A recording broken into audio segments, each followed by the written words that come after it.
Amém. Amém. Pessoal, então o Alexandre aqui é um conhecido nosso. É um cara que eu não vou dar muitos spoilers, mas é uma pessoa que tem diversos tipos de negócios. É um homem de fé. E nós hoje vamos conversar e mostrar um pouco como o cristão ele pode estar conciliando a vida de negócio, de ser um empreendedor, de ser um empresário e a sua fé. Muitas vezes as pessoas quando têm a imagem do empresário, tem a imagem do... Porque empreendedor é uma palavra, podemos dizer assim, recente, que é Sim. do termo de usar. Antigamente era empresário, essa palavra empresário. Quando se fala de empresário, as pessoas têm como um cara tirano, como um cara meio... um cara mais bruto, um cara que manda e você tem que obedecer. E hoje, acho que acredito pela a revolução da palavra empreendedorismo, esse conceito vem mudando. A gente vem começando a entender Isso. que as pessoas elas podem ser boas e pessoas de fé. Porque muitas vezes tem essa relação Claro. de que o cristão precisa ser pobre para ser cristão de verdade, que ele não pode ter essa posição legal de estar criando um negócio, de estar movimentando a economia. Então, a nossa ideia hoje é trabalhar com isso. É mostrar para essa juventude, também para essa galera que já tem uma certa idade, de que é possível ser cristão e você empreender. Com certeza. Beleza? Justamente, porque assim, o cristão, ele também pode ter uma vida financeira confortável, né? Porque a gente já falou sobre isso aqui com o nosso entrevistado Ismael, que vai ser o próximo podcast que vai ser lançado daqui a uma semana, né? Pra vocês aí que estão vendo isso daqui já vai ter passado, né? Mas o nosso querido e amado irmão Ismael, ele falou sobre dinheiro, sobre investimento, sobre mercado financeiro, né? E falou um pouco sobre isso. E o cristão, ele não necessariamente ele precisa ser pobre, né? Ele não precisa se manter, se acomodar com sua situação, né? E hoje a gente vai falar um pouco sobre isso também, né? Sobre a questão de como você pode empreender para você sair da situação que você está e ter uma vida melhor. Na verdade, Mateus, a própria palavra fala em prosperidade, Justamente. né? E quando você faz isso de uma forma correta, Deus vai lhe abençoando. As portas vão sendo abertas automaticamente. E quando as portas são fechadas, as janelas são abertas, né? Como a mesma palavra fala. E para você ser empreendedor hoje não é fácil. Na verdade, nunca foi fácil, né? Mas isso vem mudando, Deus. Para você ter ideia, hoje são 14 milhões de MEI no Brasil. Caramba, Né? muita coisa. 70% das nossas empresas ativas hoje são todas MEI. Sem contar aquelas pessoas que estão na informabilidade ainda. Uhum. Não é isso? Porque você vê, querendo ou não, até aquele humilde rapaz que vende a pipoca dentro do ônibus, dentro do metrô, ele é empreendedor, Verdade. Justamente. né? Ele não tem os caminhos, ele não sabe o caminho correto ainda, mas ele querendo ou não, você for olhar pela raiz, ele é um cara que é empreendedor. Na força da É vontade. o cara que teve a coragem de pegar o pouco que tinha e investir naquilo que achava que ia ser o seu sustento, né? E quando você vai olhar, às vezes você não... Quando você entra num determinado ramo, não é nem que você teve vontade de entrar, às vezes você até caiu de paraquedas naquilo ali. E Deus vai lhe abençoando de uma forma que as coisas vão acontecendo de determinada maneira, as pessoas que podem lhe ajudar vão entrando no seu caminho, que as coisas vão acontecendo, Uhum. né? E quando você está firmado na palavra, você tem intimidade com Deus, aí as coisas vão fluindo. Não quer dizer que os problemas não aconteçam, não vão acontecer. Claro que acontece, né? Mas aí, quando você está firmado na palavra, você tem a palavra de Deus, você tem pessoas que andam do seu lado da forma correta, as coisas fluem. Que bênção. Amém. Graças a Deus. Já é muito legal, Alexandre, começar a ouvir essas palavras. Honestidade, de você trabalhar certo, correto.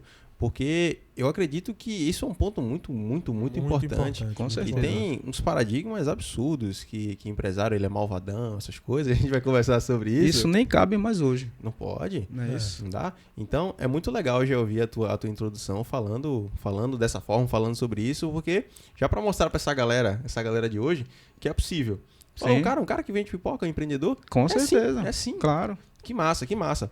E, pelo jeito, então, não precisa de muito para você começar a empreender, né? Na verdade, como eu te falei, que às vezes a pessoa cai de paraquedas, Davidson, a minha história é um pouco... Quase ninguém sabe. Aham. Né? Eu fui um cara que fui criado em Maranguapium, né? Graças a Deus, o meu pai e minha mãe nunca me deixou faltar nada, né? Agradeço muito por isso. A gente não teve fartura, mas também não teve falta. né? Isso já é um ponto muito grande, já sair na frente de muitas pessoas. Né? É meio que a gente fica até achando um pouco de graça. Eu tentei ser jogador de futebol. Foi mesmo? Né? A gente tentou até no time do nosso amigo Matheus. Até os 20 anos de idade a gente tentou ser jogador de Clube futebol. Náutico Capibari. Isso, o ex-campeão. O ex-campeão. Isso. Só para lembrar. Você mas... falou com ironia. Não, mas o Sport é o melhor clube do O Nordeste. Sport é o melhor clube do Nordeste, pelo amor Enfim, de Deus. Respeito o Sport. a gente, aos 20 anos, viu que não ia ter êxito na carreira de futebol e a gente acabou que, por destino, a gente foi trabalhar numa empresa de uma gráfica. Tá? Nessa empresa de gráfica eu passei 8 dias trabalhando. 8 dias? Isso, 8 dias, graças a Deus. Nossa. Deus foi tão bom comigo, cara. Eu não era evangélico nessa época. A gente procurava uma religião, dizia ser católico, porque sempre tem esse paradigma. Ah, qual é a tua religião? Então você procura uma mesmo sem frequentar. Então a gente dizia que era católico. E Deus me abençoou de uma tal forma que depois desses 8 dias, no 9º dia eu estava trabalhando numa empresa que eu estava ganhando 4 vezes mais do que eu iria ganhar nessa empresa que eu trabalhei 8 dias. Nossa. Nessa empresa eu passei 4 anos trabalhando. Era como se fosse um office boy que ao mesmo tempo ia no banco, ao mesmo tempo entregava mercadoria, enfim, era um quase faz tudo dentro da empresa. Né? Após isso a gente ficou desempregado e passamos um tempo em casa tomando conta dos filhos e a patroa segurando o pepino, né? Segurando as contas, enfim. E depois de 8 meses a gente foi trabalhar numa empresa multinacional, uma empresa muito boa, porém as pessoas que trabalhavam, que geriam a empresa, não eram tão boas quanto a empresa. É aí onde está a diferença, Davidson. É aí do empreendedor, do meio do patrão, do chefe. Né? Porque às vezes, como você fala, para você ser chefe, você não precisa ser mal. Só que também tem o outro lado. Às vezes você é tão bom que, como a própria palavra diz, o ditado popular diz, você é tão bom que não presta. Porque você começa a abrir brechas e lacunas para os colaboradores. Ele começa a entender que você é muito bom, então ele acha que pode tudo. Tive alguns problemas com alguns funcionários. Para você ter ideia, a gente teve quase 15 funcionários diretos e uns 10, 15 também indiretos. Né? Quando você fala em diretos, são aquelas pessoas que trabalham por trás de toda a situação, que são pessoas que prestam serviços, que são tipo engenheiro, contadores, enfim. Né? E a gente, por ser tão bom, a gente acabou que não prestou para algumas pessoas.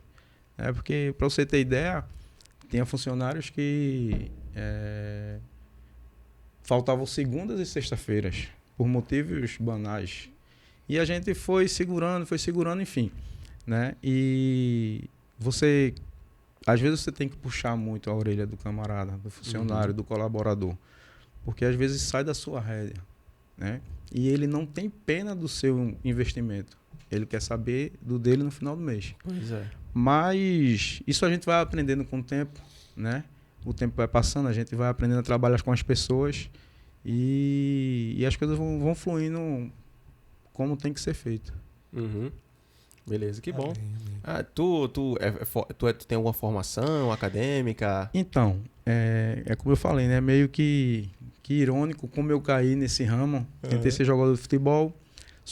Por formação, sou professor de educação física. Educação física? Isso, uma coisa que não tem nada a ver com a outra, cara. É uma loucura. Mas foi no tempo que tu jogava? Tu jogava futebol e tava fazendo? Na verdade, a gente se formou depois de 35 anos. Foi mesmo? Isso, depois de uma puxão de orelha de um chefe meu, né, que me questionou porque eu não tinha formação e eu ficava falando que eu não tinha formação porque eu não tinha tempo, porque eu tinha minha família e toda hora que eu falava, ele falava desculpa.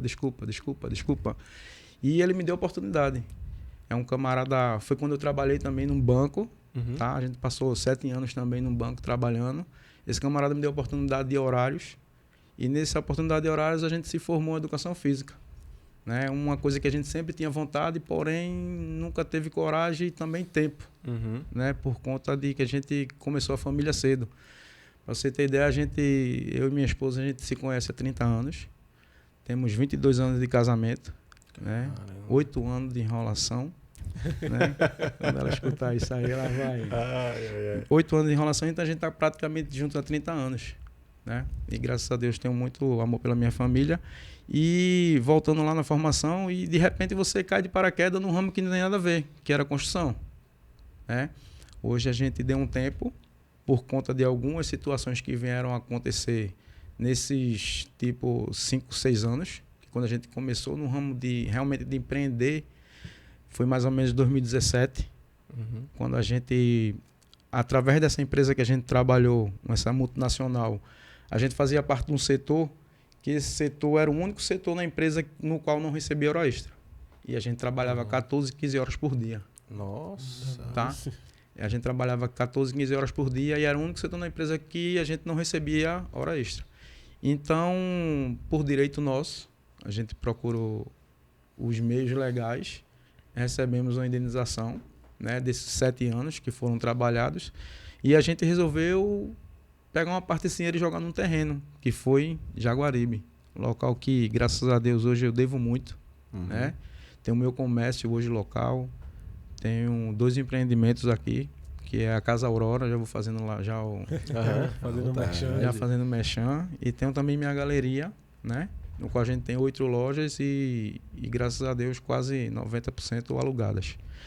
E a gente resolveu investir uma parte desse dinheiro num terreno, que aqui, na verdade, quem conhece há 10 anos atrás era só chão. E minha esposa até questionou: Xande, tu vai jogar parte do teu dinheiro aí? Eu disse: vou porque eu já o sangue do empreendedor já corria na minha veia. É que eu digo: não, aqui eu vou comprar esse terreno por X e vou vender por Y. Que a ideia era essa, comprar por X e vender por Y. Só que depois de 2 anos, quando a gente veio aqui, que a gente olhou o quadro totalmente diferente, que já não era mais chão, eram habitações, né, habitações de qualidade. E aquele dinheiro que a gente recebia só estava fazendo sair.